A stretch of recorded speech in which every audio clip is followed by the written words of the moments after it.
សួស្តីបងប្អូនប្រិយមិត្តទាំងអស់គ្នាសូមស្វាគមន៍មកកាន់ Channel 361 Healthy របស់យើងសាជាថ្មីថ្ងៃនេះយើងនឹងលើកយកប្រធានបទសុខភាពមួយដែលបរិះជាច្រើនតែងតែព្រួយបារម្ភប៉ុន្តែមិនសូវហ៊ាននិយាយចេញមកក្រៅនោះគឺបញ្ហានៃការធ្លាក់ចុះអរម៉ូន Testosterone មនុស្សជាច្រើនគិតថាបញ្ហានេះកើតឡើងតែចំពោះបុរសវ័យចំណាស់ប៉ុណ្ណោះប៉ុន្តែការពិត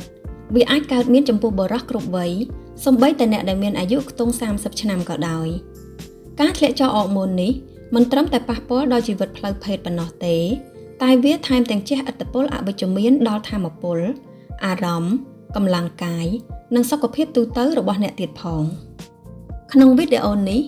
យើងនឹងបង្ហាញជូនលោកអ្នកអំពីសញ្ញាព្រមានសំខាន់ចំនួន7ហើយអ្វីដែលកាន់តែពិសេសនោះគឺយើងនឹងចែករំលែកនៅវិធីសាស្ត្របែបធម្មជាតិដែលមានប្រសិទ្ធភាពក្នុងការជួយបង្កើនកម្រិតអរម៉ូន Testosterone របស់អ្នកឡើងវិញដូច្នេះដើម្បីកុំឲ្យខាតពេលយូរយើងចាប់ផ្ដើមទាំងអស់គ្នា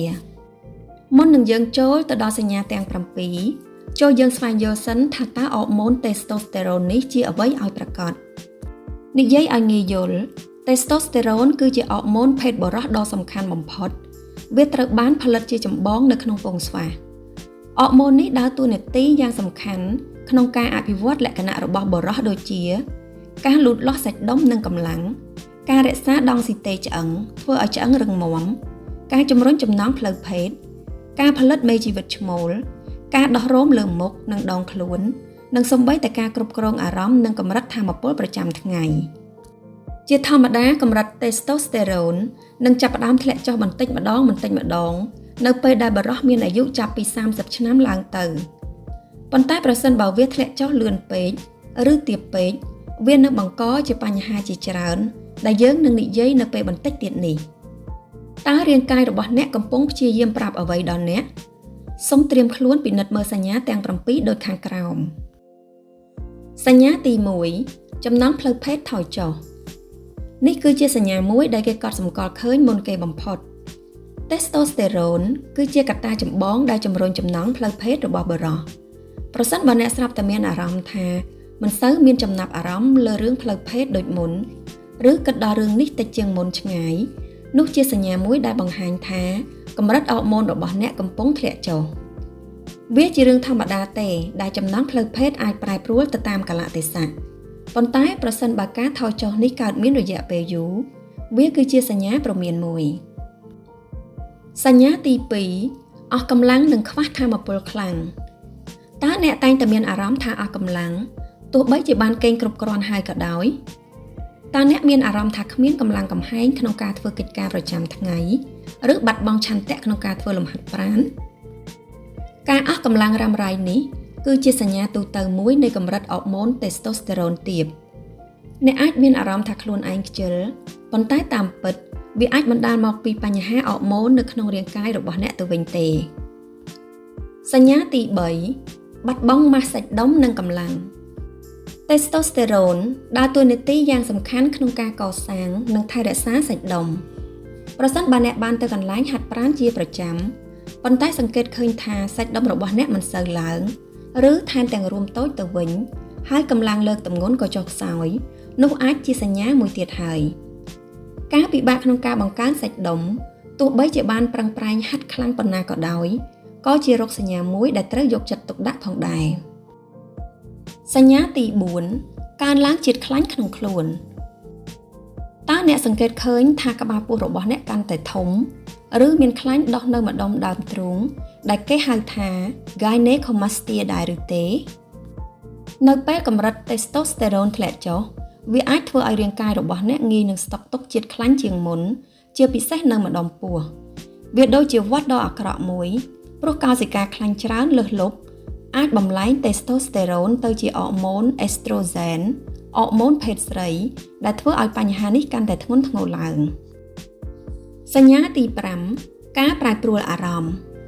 Testosterone ក៏មានឥទ្ធិពលទៅលើអារម្មណ៍និងមុខងារខួរក្បាលផងដែរប្រសិនបើអ្នកមានកម្រិតអរម៉ូននេះទាបអ្នកនឹងអាចជួបប្រទះនៅភាពឆាប់ខឹងឬមូម៉ាដោយគ្មានមូលហេតុអារម្មណ៍ក្រៀមក្រំឬធ្លាក់ទឹកចិត្តពិបាកផ្ចង់អារម្មណ៍ឬបាត់បង់ការចងចាំបាត់បង់ទំនុកចិត្តលើខ្លួនឯង ប្រសិនបើមនុស្សនៅជុំវិញខ្លួនចាប់ផ្ដើមប្រាប់អ្នកថាអ្នកមើលទៅដូចជាមនុស្សឆេវឆាវឬពិបាកយល់ជាងមុនសូមកុំប្រងើយកន្តើយនឹងសញ្ញានេះសញ្ញាទី6ពិបាកក្នុងការឡើងរឹងរបស់លឹងនេះជាប្រធានបទមួយដែលរសើបប៉ុន្តែសំខាន់ណាស់ក្នុងការលើកមកនិយាយTestosterone មិនមែនជាកត្តាតែមួយគត់ដែលធ្វើឲ្យលឹងឡើងរឹងនោះទេប៉ុន្តែវាជួយជំរុញខួរក្បាលឲ្យផលិតសារធាតុគីមីម្យ៉ាងឈ្មោះថា Nitric Oxide ដែលចាំបាច់សម្រាប់ដំណើរការនេះដូច្នេះប្រសិនបើកម្រិត Testosterone របស់អ្នកទាបអ្នកអាចនឹងពិបាកក្នុងការសម្រេចបាននូវការឡើងរឹងរបស់លឹងឬមិនអាចរក្សាការឡើងរឹងនោះបានយូរសញ្ញាទី7ជ្រុះសក់ការជ្រុះសក់ឬទំពេកអាចបណ្ដាលមកពីកត្តា genetic ដំណពូជប៉ុន្តែ testosterone ក៏ដើរតួនាទីក្នុងការដោះរោមនិងសក់នៅលើដងខ្លួននិងផ្ទៃមុខផងដែរខណៈដែលការទំពេកមានទំនាក់ទំនងស្មុគស្មាញជាមួយនឹង derivative របស់ testosterone គឺ DHT ការបាត់បង់រោមនៅលើដងខ្លួននិងពុកមាត់ពុកចង្កាអាចជាសញ្ញាមួយដែលបង្ហាញពីកម្រិត testosterone ទាបបន្ទាប់ពីបានស្ដាប់សញ្ញាទាំង7នេះហើយប្រហែលជាប្រិយមិត្តមួយចំនួនកំពុងតែព្រួយបារម្ភប៉ុន្តែដំណឹងល្អនោះគឺមានវិធីសាស្ត្របែបធម្មជាតិជាច្រើនដែលអ្នកអាចចាប់ផ្ដើមអនុវត្តពីថ្ងៃនេះតទៅដើម្បីជួយឲ្យរាងកាយរបស់អ្នកផលិតអរម៉ូន testosterone បានយ៉ាងល្អប្រសើរឡើងវិញចូលចាំថាវិធីសាស្ត្រទាំងនេះមិនមែនជាថ្នាំទិព្វដែលអាចឃើញប្រសិទ្ធភាពភ្លាមៗនោះទេវាទាមទារការតាំងចិត្តនិងការផ្លាស់ប្ដូរទម្លាប់រស់នៅរបស់អ្នកវិធីសាស្ត្រទី1កែសម្រួលរបបអាហារដែលអ្នកញ៉ាំមានឥទ្ធិពលផ្ទាល់ទៅលើការផលិតអរម៉ូនចូលផ្ដោតទៅលើជាតិស័ង្កសី Zinc សារធាតុរ៉ែនេះសំខាន់ណាស់សម្រាប់ការផលិត Testosterone អ្នកអាចរកវាបាននៅក្នុងអាហារដូចជាសាច់គោ Oyster គ្រាប់ល្ពៅនិងសណ្តែកវីតាមីន D គេចាត់ទុកវាដូចជាអរម៉ូនមួយដែរវិធីល្អបំផុតគឺការត្រូវពន្លឺថ្ងៃនៅពេលព្រឹកព្រលឹមប្រហែល10ទៅ20នាទី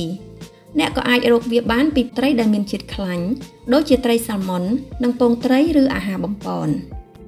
ខ្លាញ់ល្អរាងកាយរបស់អ្នកត្រូវការខ្លាញ់ល្អដើម្បីផលិតអរម៉ូនចូលញ៉ាំផ្លែប៊ឺប្រេងអូលីវគ្រាប់ធញ្ញជាតិនិងត្រីដែលមានជាតិខ្លាញ់ចូលជៀសវាងខ្លាញ់មិនល្អដែលមានក្នុងអាហារបំពងនិងនំកញ្ចប់វិធីទី2ធ្វើលំហាត់ប្រាណឲ្យបានត្រឹមត្រូវមិនមែនគ្រប់លំហាត់ប្រាណទាំងអស់សុទ្ធតែជួយបង្កើន testosterone ដូចគ្នានោះទេលំហាត់ប្រាណដែលមានប្រសិទ្ធភាពបំផុតគឺការលើកទម្ងន់ការហាត់ប្រាណដោយប្រើកម្លាំងតស៊ូដូចជាការលើកដុំដែកឬប្រើទម្ងន់ខ្លួនផ្ដល់សញ្ញាឲ្យរាងកាយផលិត testosterone បន្ថែមលំហាត់ប្រាណបែប HIIT